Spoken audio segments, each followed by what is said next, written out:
سيقول السفهاء من الناس ما ولاهم عن قبلتهم التي كانوا عليها قل لله المشرق والمغرب يهدي من يشاء إلى صراط مستقيم وكذلك جعلناكم أمة وسطا لتكونوا شهداء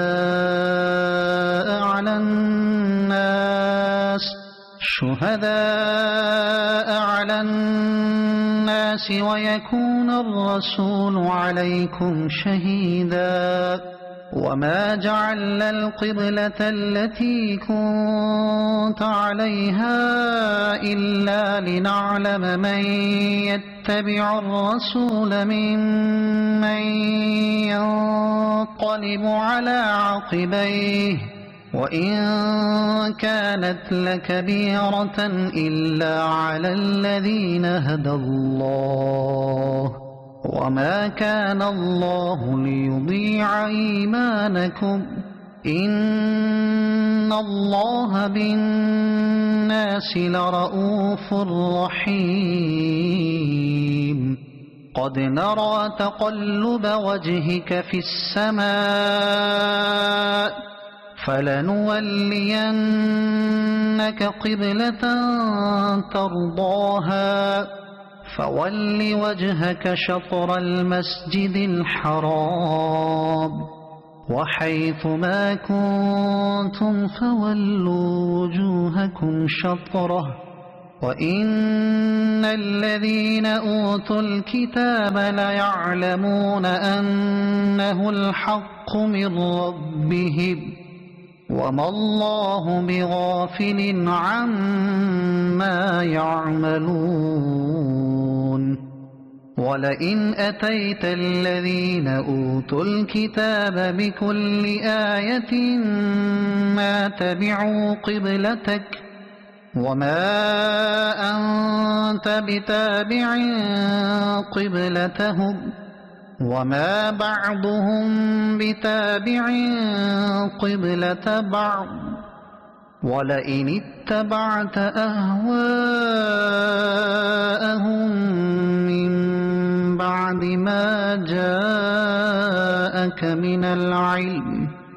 من بعد ما جاءك من العلم إنك إذا لمن الظالمين الذين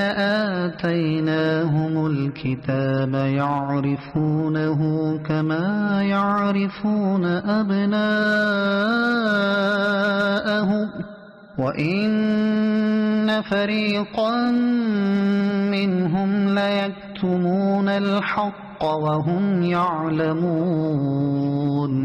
الحق من ربك فلا تكونن من الممترين ولكل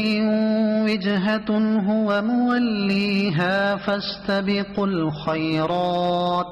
أينما تكونوا يأت بكم الله جميعا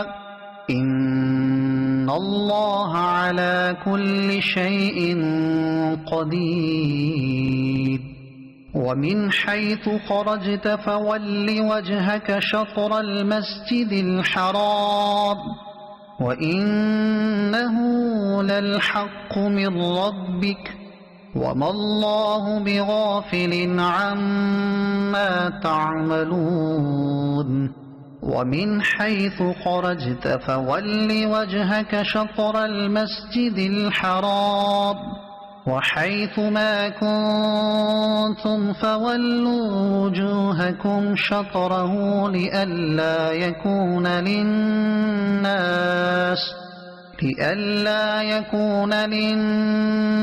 عليكم حجة إلا الذين ظلموا منهم فلا تخشوهم واخشوني ولأتم نعمتي عليكم ولعلكم تهتدون كما أرسلنا فيكم رسولا منكم يتلو عليكم آياتنا ويزكيكم ويعلمكم الكتاب والحكمة ويعلمكم ما لم تكونوا تعلمون فاذكروني أذكركم واشكروا لي ولا تكفرون يا أيها الذين آمنوا استعينوا بالصبر والصلاة إن الله مع الصابرين ولا تقولوا لمن يقتل في سبيل الله أموات بل أحياء ولكن لا تشعرون ولنبلونكم بشيء من الخوف والجوع ونقص من الأموال والأنفس والثمرات وبشر الصابرين الذين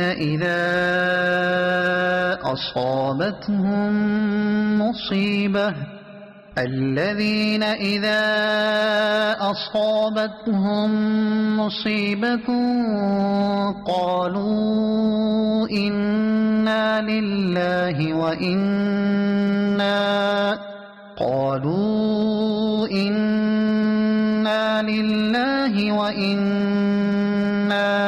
إليه راجعون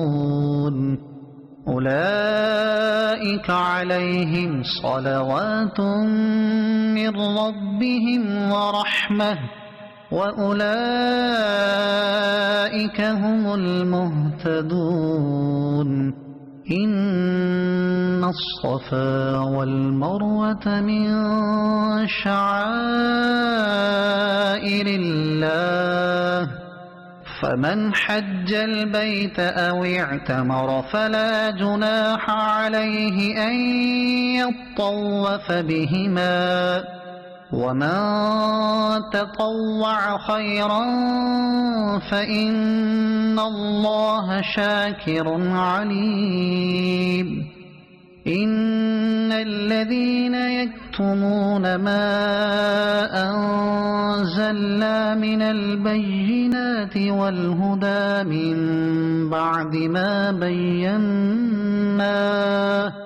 من بعد ما بيناه للناس في الكتاب أولئك يلعنهم الله ويلعنهم اللاعنون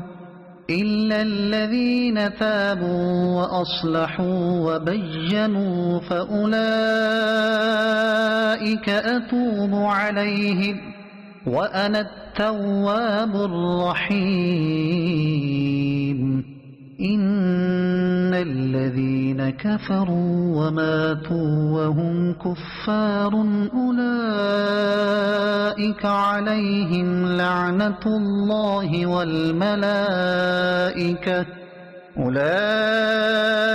عليهم لعنة الله والملائكة والناس أجمعين خالدين فيها لا يخفف عنهم العذاب ولا هم ينظرون وإلهكم إله واحد لا إله إلا هو الرحمن الرحيم إن في خلق السماوات والأرض واختلاف الليل والنهار والفلك التي تجري في البحر بما ينفع الناس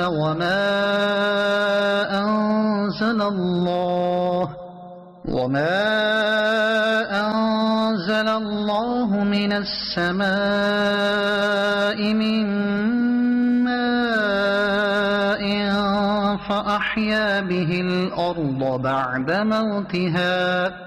فأحيا به الأرض بعد موتها وبث فيها من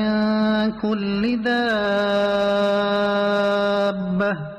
وتصريف الرياح والسحاب المسخر بين السماء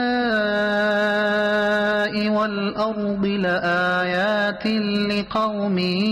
يعقلون ومن الناس من يتخذ من دون الله أندادا يحبونهم كحب الله والذين آمنوا أشد حبا لله ولو يرى الذين ظلموا إذ يرون العذاب أن القوة لله جميعا وأن الله شديد العذاب إذ تبرأ الذين اتبعوا من الذين اتبعوا ورأوا العذاب وتقطعت بهم الأسباب وقال الذين اتبعوا لو أن لنا كرة فنتبرأ منهم كما تبرؤوا منا كذلك يريهم الله أعمالهم حسرات عليهم وما هم بخارجين من النار يا أيها الناس كلوا مما في الأرض حلالا طيبا ولا تتبعوا خطوات الشيطان إنه لكم عدو مبين إنما يأمركم بالسوء والفحشاء وأن تقولوا على الله ما لا تعلمون وإذا قيل لهم اتبعوا ما أنزل الله قالوا بل نتبع ما ألفينا عليه آباءنا أولو كان آباؤهم لا يعقلون شيئا ولا يهتدون ومثل الذين كفروا كمثل الذي ينعق بما لا يسمع إلا دعاء ونداء صم بكم عمي فهم لا يعقلون يا أيها الذين آمنوا كلوا من طيبات ما رزقناكم واشكروا لله إن كنتم إياه تعبدون إنما حرم عليكم الميتة والدم ولحم الخنزير وما أهل به لغير الله فمن اضطر غير باغ ولا عاد فلا إثم عليه إن الله غفور رحيم إن الذين يكتمون ما أنزل الله من الكتاب ويشترون به ثمنا قليلا أولئك ما يأكلون في بطونهم إلا النار ولا يكلمهم الله يوم القيامة ولا يزكيهم ولهم عذاب أليم أولئك الذين اشتروا الضلالة بالهدى والعذاب بالمغفرة فما أصبرهم على النار ذلك بأن الله نزل الكتاب بالحق وإن الذين اختلفوا في الكتاب لفي شقاق بعيد ليس البر أن تولوا وجوهكم قبل المشرق والمغرب ولكن البر من آمن بالله واليوم الآخر والملائكة والكتاب والنبيين وآتى المال على حبه ذوي القربى واليتامى والمساكين وابن السبيل والسائلين وفي الرقاب وأقام الصلاة وآتى الزكاة والموفون بعهدهم إذا عاهدوا والصابرين في البأساء والضراء وحين البأس أولئك الذين صدقوا وأولئك هم المتقون يا أيها الذين آمنوا كتب عليكم القصاص في القتلى الحر بالحر والعبد بالعبد والأنثى بالأنثى فمن عفي له من أخيه شيء فاتباع بالمعروف وأداء إليه بإحسان ذلك تخفيف من ربكم ورحمة فمن اعتدى بعد ذلك فله عذاب أليم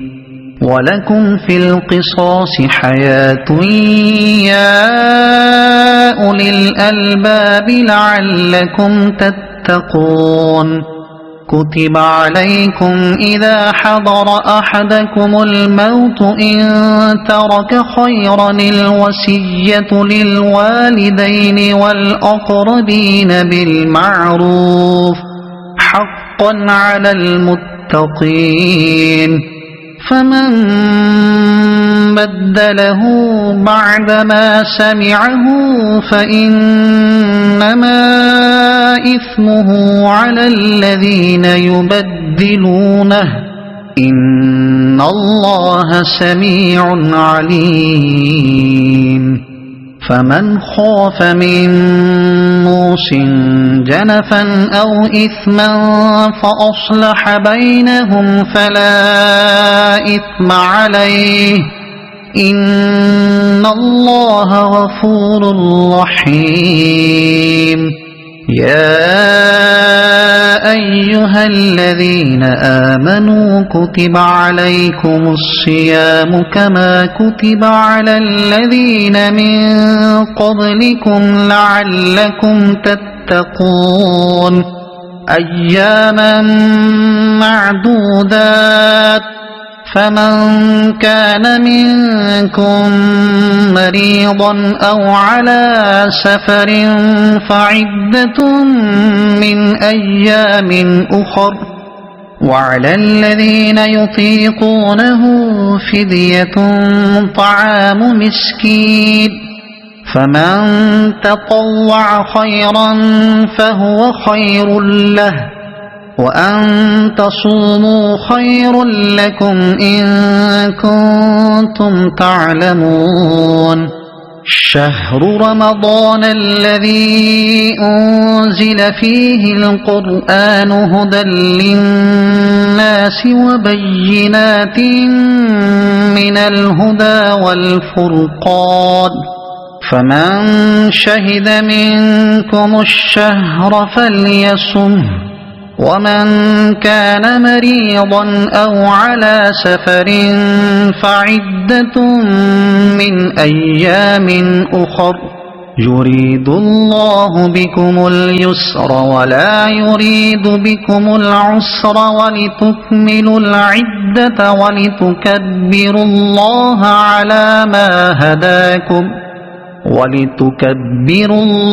على ما هداكم ولعلكم تشكرون وإذا سألك عبادي عني فإني قريب أجيب دعوة الداع إذا دعان فليستجيبوا لي وليؤمنوا بي لعلهم يرشدون أحل لكم ليلة الصيام الرفث إلى نسائكم هن لباس لكم وأنتم لباس لهن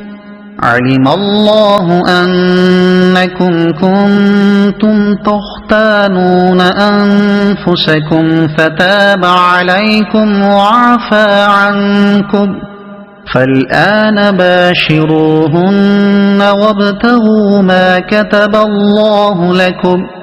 وكلوا واشربوا حتى يتبين لكم الخيط الأبيض من الخيط الأسود من الفجر ثم أتموا الصيام إلى الليل ولا تباشروهن وأنتم عاكفون في المساجد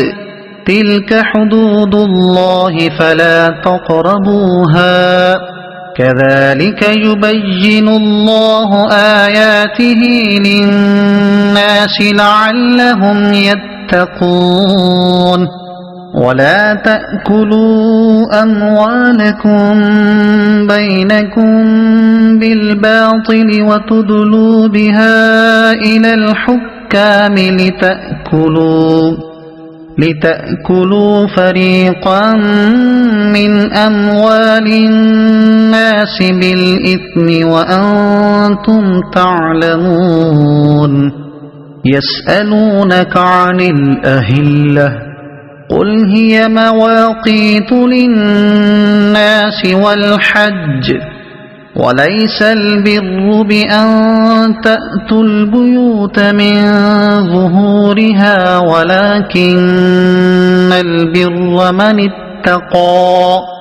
وأتوا البيوت من أبوابها واتقوا الله لعلكم تفلحون وقاتلوا في سبيل الله الذين يقاتلونكم ولا تعتدوا إن الله لا يحب المعتدين واقتلوهم حيث ثقفتموهم وأخرجوهم من حيث أخرجوكم والفتنة أشد من القتل ولا تقاتلوهم عند المسجد الحرام حتى يقاتلوكم فيه فإن قاتلوكم فاقتلوهم كذلك جزاء الكافرين فإن انتهوا فإن الله غفور رحيم وقاتلوهم حتى لا تكون فتنة ويكون الدين لله فإن انتهوا فلا عدوان إلا على الظالمين الشهر الحرام بالشهر الحرام والحرمات قصاص فمن اعتدى عليكم فاعتدوا عليه بمثل ما اعتدى عليكم واتقوا الله واعلموا أن الله مع المتقين وأنفقوا في سبيل الله ولا تلقوا بأيديكم إلى التهلكة وأحسنوا إن الله يحب المحسنين وأتموا الحج والعمرة لله فإن أحصرتم فما استيسر من الهدي ولا تحلقوا رؤوسكم حتى يبلغ الهدي محله فمن كان منكم مريضا أو به أذى من رأسه ففدية من صيام أو صدقة أو نسك فإذا أمنتم فمن تمتع بالعمرة إلى الحج فما استيسر من الهدي فمن لم يجد فصيام 3 أيام في الحج و7 إذا رجعتم تلك 10 كاملة ذلك لمن لم يكن أهله حاضر المسجد الحرام واتقوا الله واعلموا أن الله شديد العقاب الحج أشهر معلومات فمن فرض فيهن الحج فلا رفث ولا فسوق ولا جدال في الحج وما تفعلوا من خير يعلمه الله وتزودوا فإن خير الزاد التقوى واتقون يا أولي الألباب ليس عليكم جناح أن تبتغوا فضلا من ربكم فإذا أفضتم من عرفات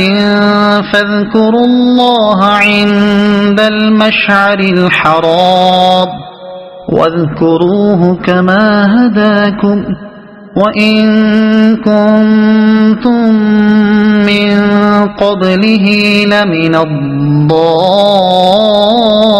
الضالين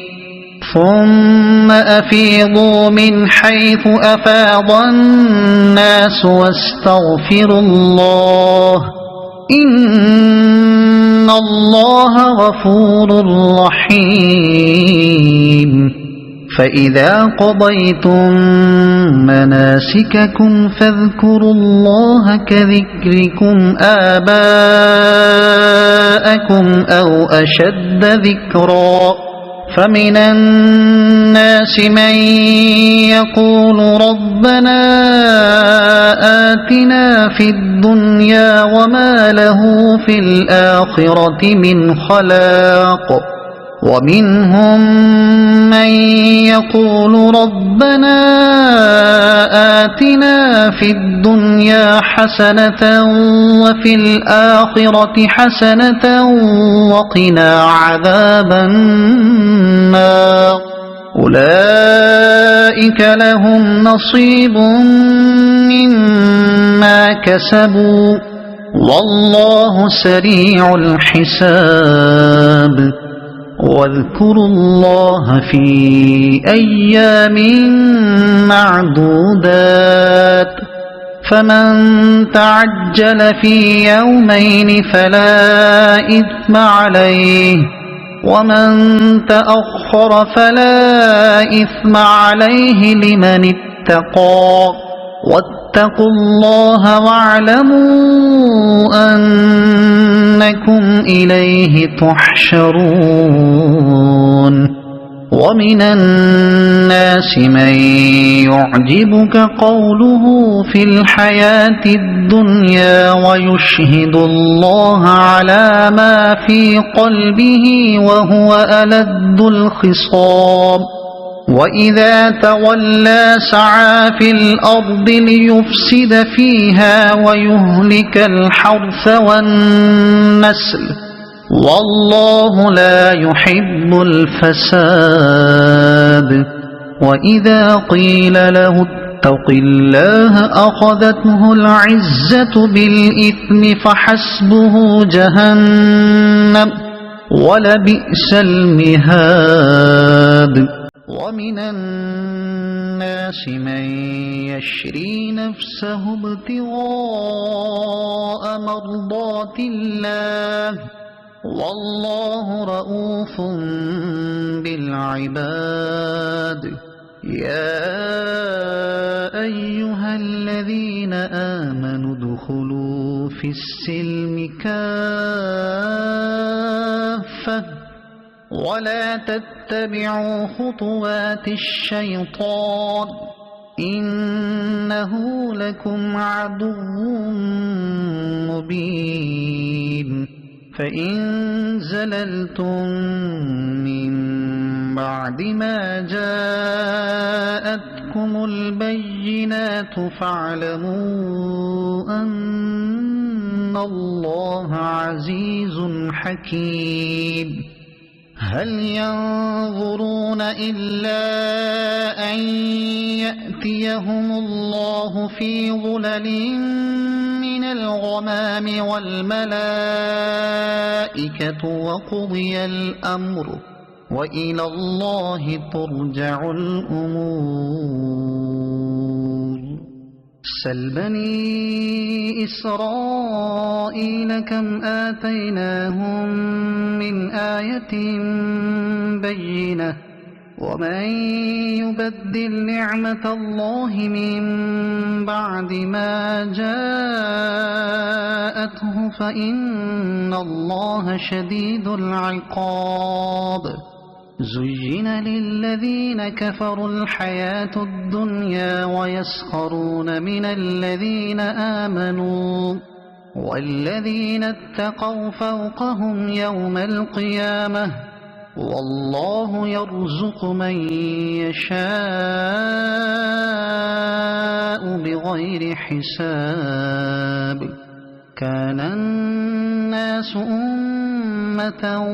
واحدة فبعث الله النبيين مبشرين ومنذرين وأنزل معهم الكتاب بالحق ليحكم بين الناس فيما اختلفوا فيه وما اختلف فيه إلا الذين أوتوه من بعد ما جاءتهم البينات بغيا بينهم فهدى الله الذين آمنوا لما اختلفوا فيه من الحق بإذنه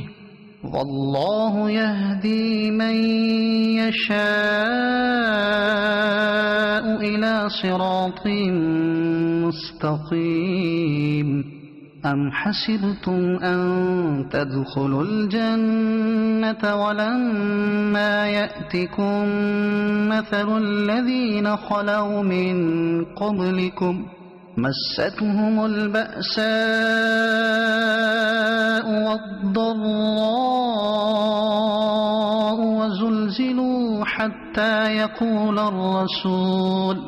وزلزلوا حتى يقول الرسول والذين آمنوا معه متى نصر الله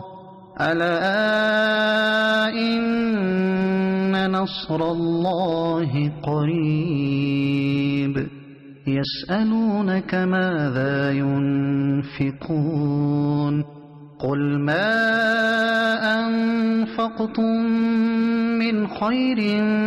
فللوالدين والأقربين واليتامى والمساكين وابن السبيل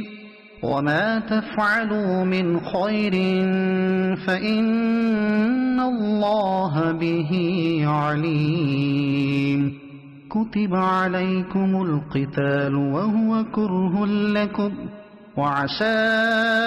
أن تكرهوا شيئا وهو خير لكم، وعسى أن تحبوا شيئا وهو شر لكم، والله يعلم وأنتم لا تعلمون. يسألونك عن الشهر الحرام قتال فيه، قل قتال فيه كبير، وصد عن سبيل الله وكفر به والمسجد الحرام وإخراج أهله منه أكبر عند الله، والفتنة أكبر من القتل، ولا يزالون يقاتلونكم حتى يردوكم عن دينكم إن استطاعوا، ومن يرتد منكم عن دينه فيمت وهو كافر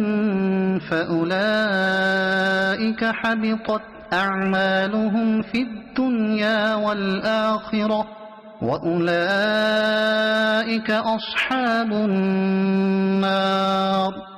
هم فيها خالدون. إن الذين آمنوا والذين هاجروا وجاهدوا في سبيل الله أولئك يرجون رحمة الله، والله غفور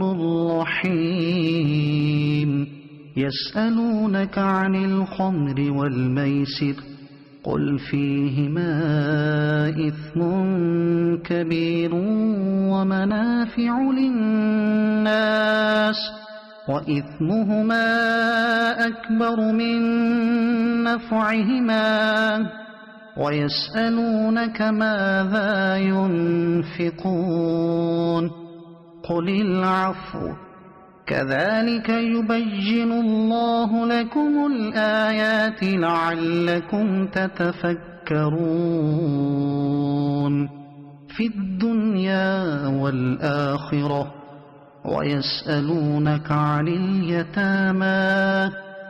قل إصلاح لهم خير، وإن تخالطوهم فإخوانكم، والله يعلم المفسد من المصلح، ولو شاء الله لأعنتكم، إن الله عزيز حكيم. ولا تنكحوا المشركات حتى يؤمنوا، ولأمة مؤمنة خير من مشركة ولو أعجبتكم، ولا تنكحوا المشركين حتى يؤمنوا، ولعبد مؤمن خير من مشرك ولو أعجبكم، أولئك يدعون إلى النار، والله يدعو إلى الجنة والمغفرة بإذنه، ويبين آياته للناس لعلهم يتذكرون. ويسألونك عن المحيض، قل هو أذى فاعتزلوا النساء في المحيض ولا تقربوهن حتى يطهرن، فإذا تطهرن فأتوهن من حيث أمركم الله، إن الله يحب التوابين ويحب المتطهرين. نساء حرث لكم فأتوا حرثكم أنى شئتم وقدموا لأنفسكم واتقوا الله واعلموا أنكم ملاقوه وبشر المؤمنين ولا تجعلوا الله عرضة لأيمانكم أن تبروا وتتقوا وتصلحوا بين الناس والله سميع عليم لا يؤاخذكم الله باللغو في أيمانكم ولكن يؤاخذكم بما كسبت قلوبكم والله غفور حليم للذين يؤلون من نسائهم تربص 4 أشهر فإن فاءوا فإن الله غفور رحيم وإن عزموا الطلاق فإن الله سميع عليم والمطلقات يتربصن بأنفسهن 3 قروء ولا يحل لهن أن يكتمن ما خلق الله في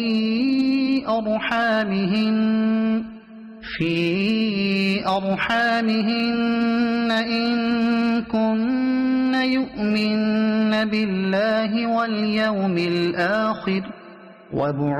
وبعولتهن أحق بردهن في ذلك إن أرادوا إصلاحا ولهن مثل الذي عليهن بالمعروف وللرجال عليهن درجة والله عزيز حكيم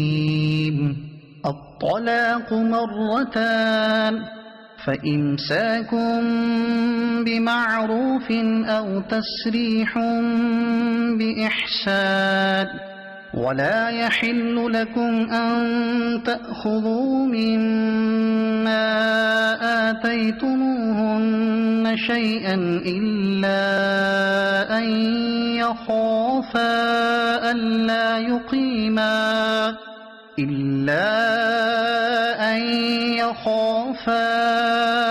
ألا يقيما حدود الله فإن خفتم ألا يقيما حدود الله فلا جناح عليهما فيما افتدت به تلك حدود الله فلا تعتدوها ومن يتعد حدود الله فأولئك هم الظالمون فإن طلقها فلا تحل له من بعد حتى تنكح زوجا غيره فإن طلقها فلا جناح عليهما أن يتراجعا إن ظنا أن يقيما حدود الله وتلك حدود الله يبينها لقوم يعلمون وإذا طلقتم النساء فبلغن أجلهن فأمسكوهن بمعروف أو سرحوهن بمعروف ولا تمسكوهن ضرارا لتعتدوا ومن يفعل ذلك فقد ظلم نفسه ولا تتخذوا آيات الله هزوا واذكروا نعمة الله عليكم وما أنزل عليكم من الكتاب والحكمة يعظكم به واتقوا الله واعلموا أن الله بكل شيء عليم. وإذا طلقتم النساء فبلغن أجلهن فلا تعضلوهن أن ينكحن أزواجهن إذا تراضوا بينهم بالمعروف، ذلك يوعظ به من كان منكم يؤمن بالله واليوم الآخر، ذلكم أزكى لكم وأطهر، والله يعلم وأنتم لا تعلمون. والوالدات يرضعن أولادهن حولين كاملين لمن أراد أن يتم الرضاعة، وعلى المولود له رزقهن وكسوتهن بالمعروف، لا تكلف نفس إلا وسعها، لا تضار والدة بولدها ولا مولود له بولده، وعلى الوارث مثل ذلك، فإن أرادا فصالا عن تراض منهما وتشاور فلا جناح عليهما. وإن أردتم أن تسترضعوا أولادكم فلا جناح عليكم إذا سلمتم ما آتيتم بالمعروف، واتقوا الله واعلموا أن الله بما تعملون بصير. والذين يتوفون منكم ويذرون أزواجا يتربصن بأنفسهن 4 أشهر وعشرا، فإذا بلغن أجلهن فلا جناح عليكم فيما فعلن في أنفسهن بالمعروف، والله بما تعملون خبير. ولا جناح عليكم فيما عرضتم به من خطبة النساء أو أكننتم في أنفسكم، علم الله أنكم ستذكرونهن ولكن لا تواعدوهن سرا إلا أن تقولوا قولا معروفا، ولا تعزموا عقدة النكاح حتى يبلغ الكتاب أجله، واعلموا أن الله يعلم ما في أنفسكم فاحذروه، واعلموا أن الله غفور حليم. لا جناح عليكم إن طلقتم النساء ما لم تمسوهن أو تفرضوا لهن فريضة، ومتعوهن على الموسع قدره وعلى المقتر قدره متاعا بالمعروف حقا على المحسنين. وإن طلقتموهن من قبل أن تمسوهن وقد فرضتم لهن فريضة وقد فرضتم لهن فريضة فنصف ما فرضتم إلا أن يعفون أو يعفو الذي بيده عقدة النكاح وأن تعفوا أقرب للتقوى ولا تنسوا الفضل بينكم إن الله بما تعملون بصير حافظوا على الصلوات والصلاة الوسطى وقوموا لله قانتين فإن خفتم فرجالا أو ركبانا فإذا أمنتم فاذكروا الله كما علمكم ما لم تكونوا تعلمون والذين يتوفون منكم ويذرون أزواجا وصية لأزواجهم متاعا إلى الحول غير إخراج فإن خرجن فلا جناح عليكم فيما فعل في أنفسهن من معروف والله عزيز حكيم وللمطلقات متاع بالمعروف حقا على المتقين كذلك يبين الله لكم آياته لعلكم تعقلون ألم تر إلى الذين خرجوا من ديارهم وهم ألوف حذر الموت فقال لهم الله موتوا ثم أحياهم إن الله لذو فضل على الناس ولكن أكثر الناس لا يشكرون وقاتلوا في سبيل الله واعلموا أن الله سميع عليم من ذا الذي يقرض الله قرضا حسنا فيضاعفه له أضعافا كثيرة والله يقبض ويبسط وإليه ترجعون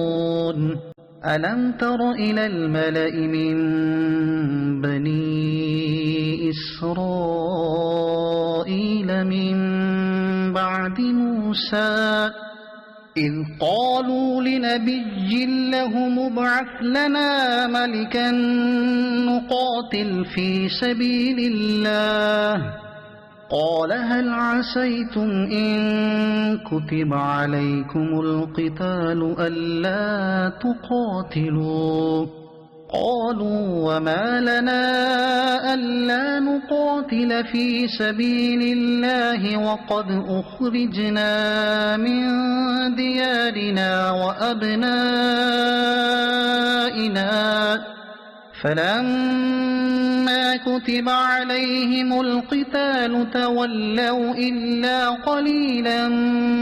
منهم والله عليم بالظالمين وقال لهم نبيهم إن الله قد بعث لكم طالوت ملكا قالوا أنى يكون له الملك علينا ونحن أحق بالملك منه ولم يؤت سعة من المال قال إن الله اصطفاه عليكم وزاده بسطة في العلم والجسم والله يؤتي ملكه من يشاء والله واسع عليم وقال لهم نبيهم إن آية ملكه أن يأتيكم التابوت فيه سكينة من ربكم وبقية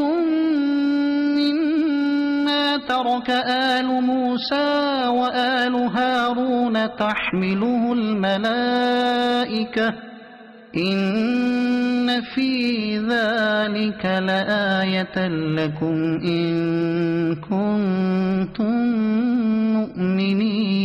مؤمنين فلما فصل طالوت بالجنود قال إن الله مبتليكم بنهر فمن شرب منه فليس مني ومن لم يطعمه فإنه مني إلا من اغترف غرفة بيده فشربوا منه إلا قليلا منهم فلما جاوزه هو والذين آمنوا معه قالوا لا طاقة لنا اليوم بجالوت وجنوده قال الذين يظنون أنهم ملاقو الله كم من فئة قليلة غلبت فئة كثيرة بإذن الله والله مع الصابرين ولما برزوا لجالوت وجنوده قالوا ربنا أفرغ علينا صبرا وثبت أقدامنا وانصرنا على القوم الكافرين فهزموهم بإذن الله وقتل داود جالوت وآتاه الله الملك والحكمة وعلمه مما يشاء ولولا دفع الله الناس بعضهم ببعض لفسدت الأرض ولكن الله ذو فضل على العالمين تلك آيات الله نتلوها عليك بالحق وإنك لمن المرسلين